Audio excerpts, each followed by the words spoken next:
odayaasha dhaqanka waxaan dhihi lahayn haddaan ahay dadkii reer Puntland ama dhalinyaradii waxaa soo xushaan dad quality leh oo u qalma baarlamaanka shacabkana matali kara maanta ayaa go'aan gaari karta maanta wixii ka dambeeya dadkaas go'aanka gaaridooda waxba nooma tarayso waxaan ka codsanaynaa in Ilaahay ka baqaan oo Ilaahay ka yaabaan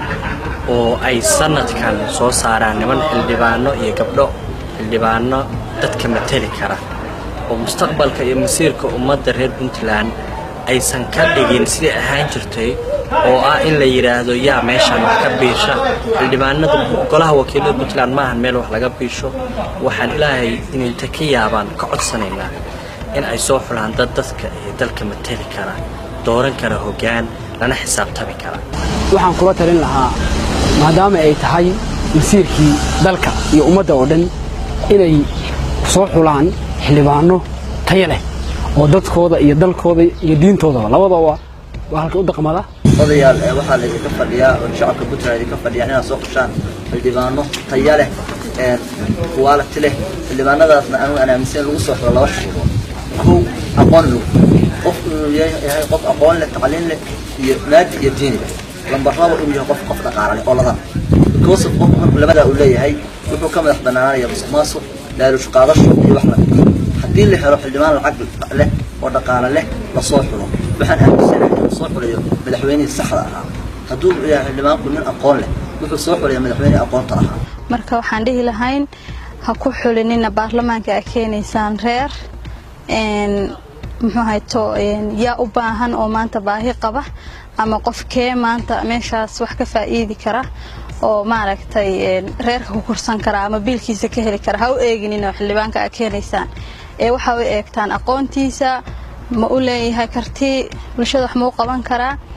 isagu ma dhisan yahay qof maaragtay wax ku soo kordhin kara dadkii ma yahay xildhibaan ma aragtay la xisaabtami kara xukuumadii ma yahay xildhibaan aan lacag qaadanayn odayaasha dhaqanku waayo masiirkii dalka weeye hadduu halkaas jarjarada ka xumaato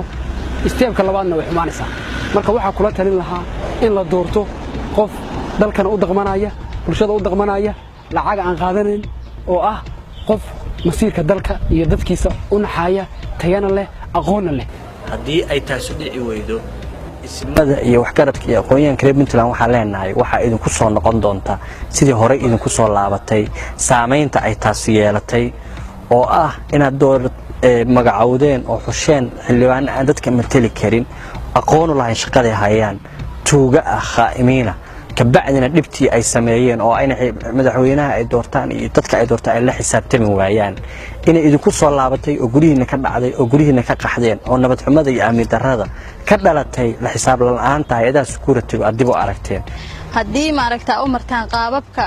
loo mari jiray sanadadii hore waxay keenaysaa inaan meeshii laga dhaqaaqin marka si meesha looga dhaqaaqo oo loo helo Puntland horumartay hankii laga lahaana gaartay ama mabaadi'dii loo asaasay gaartay waxaan codsan lahayn maanta ayay talada inoo taalaa odayaal go'aan ka gaara noona soo xulo dadna matali kara waxaan rabnaa oo idinka codsanaynaa inta Ilaahay ka yaabtaan oo ummadda ixtiraamtaan oo waxaan waa wax adduun iyo aakhiro la idin weydiinayo saxiixiina cadaabha ku mutaysanina noo xula xildhibaano xilkaas oo waxaan garanaya oo dadka matali kara oo wax kala garanaya xataa marna inay dad taamacada ka baxay kaliya dad wax garan kara oo daacada oo shaqadan si fiican u gudan kara oo dadka la xisaabtami kara inaan soo xushaan baa idinka codsanaynaa taasna haddaad samaysaan waa idin ducaynaa haddaa ku kala soo xushaan habarka ayaa idinku dhacay